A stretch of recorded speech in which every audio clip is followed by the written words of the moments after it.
Good afternoon, good evening, and good morning. Your friendly neighborhood Steve coming to you from the deep, dark corners of Alaska, bringing to you a different video.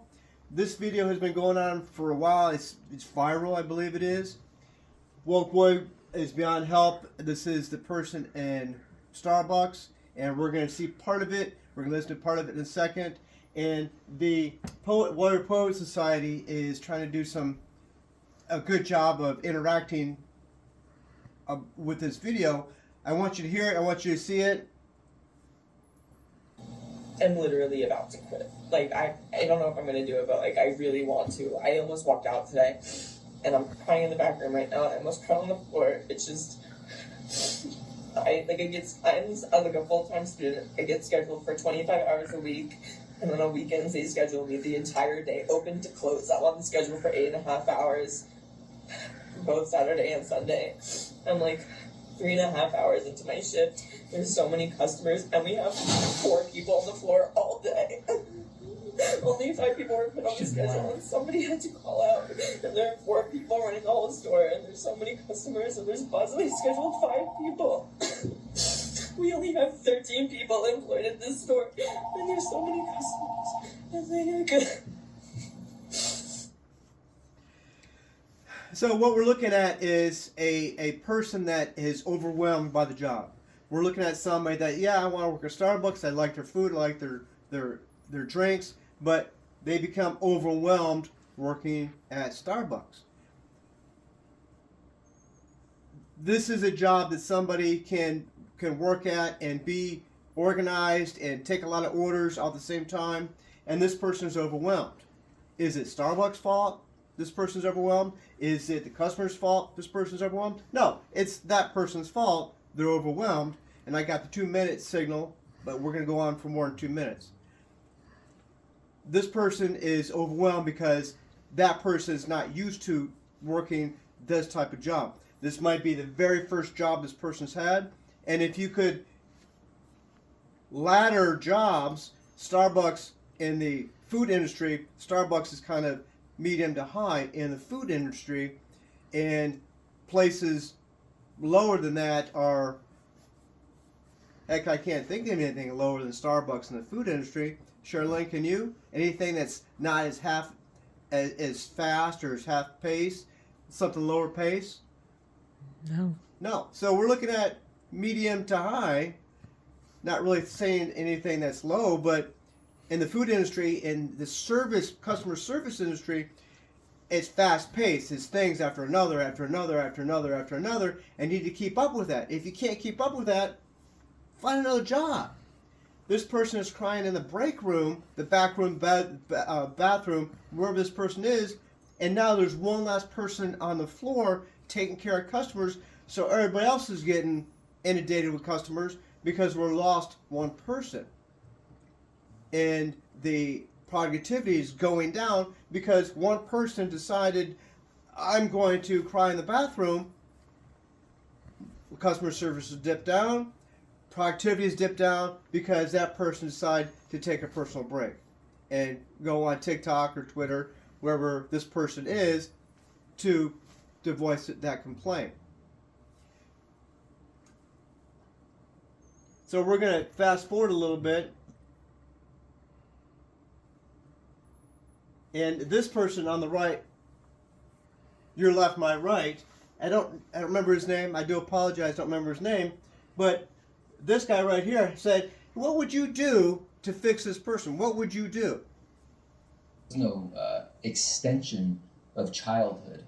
And so, first and foremost, for this young man, he's going to have me leading by example because I can't be a hypocrite of anything I'm asking him to do. I need to be doing it myself. But he's going to start taking on massive responsibility. So he's coming with me for the week. We're going to start handling chores. He's going to start taking on responsibilities that quickly become his own. He's going to find out what a standard is, and he's going to get those assigned immediately. Then we're going to jump into something. We're going to jump into something physical. We talk a lot about mental health, which we are seeing an issue here.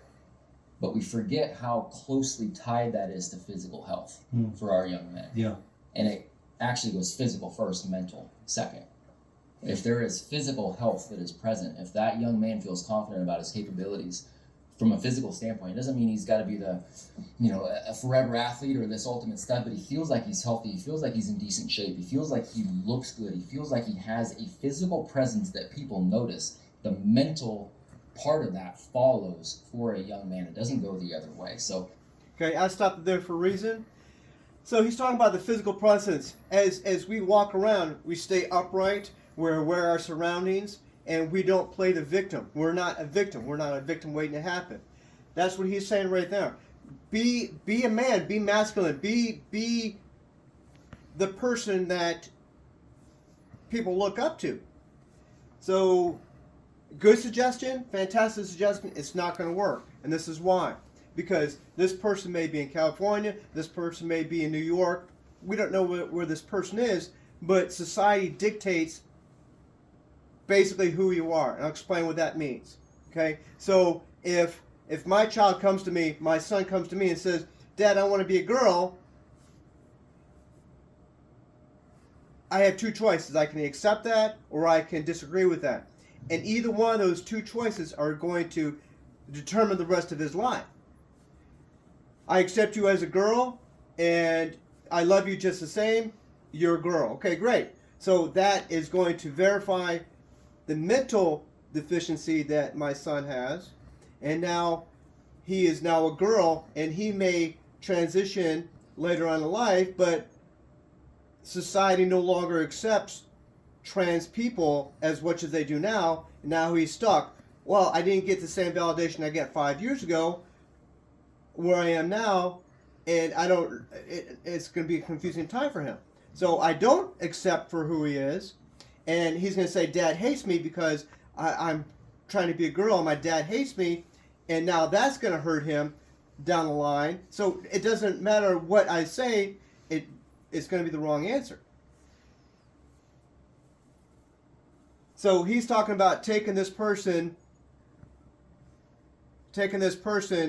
with him for a week, do chores, be manly stuff, and do things like that. So let's say that all well and fine, and we come back and we're masculine, we stand firm, we stand tall, we present ourselves as a masculine person, we have chores, we have stresses in our life, and we come back, shoulders back, more masculine form, muscular, feels like $100, feels like $1,000, whatever variation you want to look at that, and the kid comes out of this week looking like $1 million, he's going to go back to the society that created him in the first place.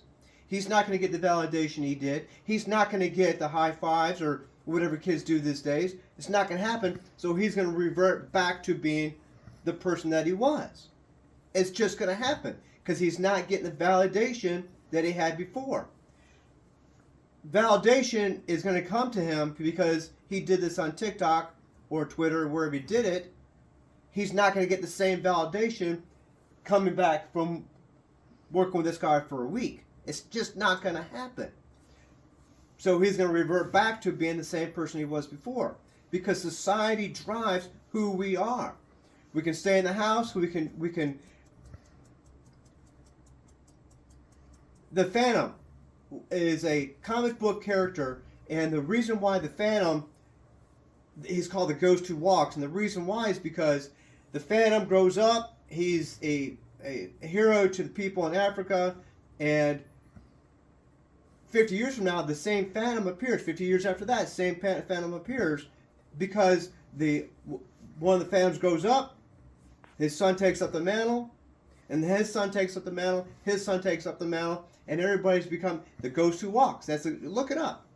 But if you break that cycle, I don't want to be the Phantom anymore, you no longer hold that dear to your heart. And I was going with this is the fact that we can have children in our household that are Christians, are atheists, are whomever, and you grow them up being that, they're going to be that.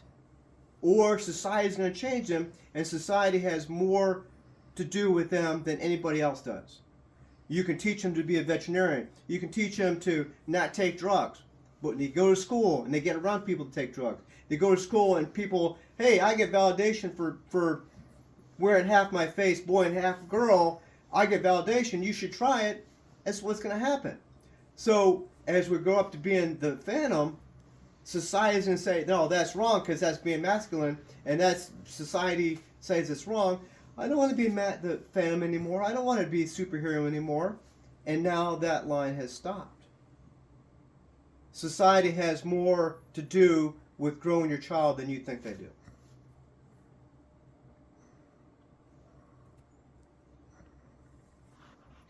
Is Woke Boy beyond help?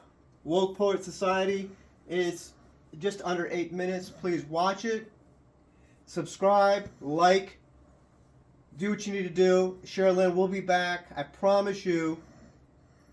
And we're going to make more stuff. We're going to be more in the kitchen. And I tell you, Sherilyn, own a bakery.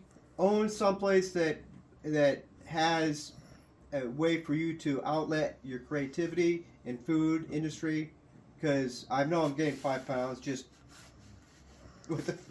taste testing your stuff. It's great. It's wonderful. You guys have a Merry Christmas. Feliz Navidad. Spanish word for Happy New Year. I don't remember. You guys, see ya.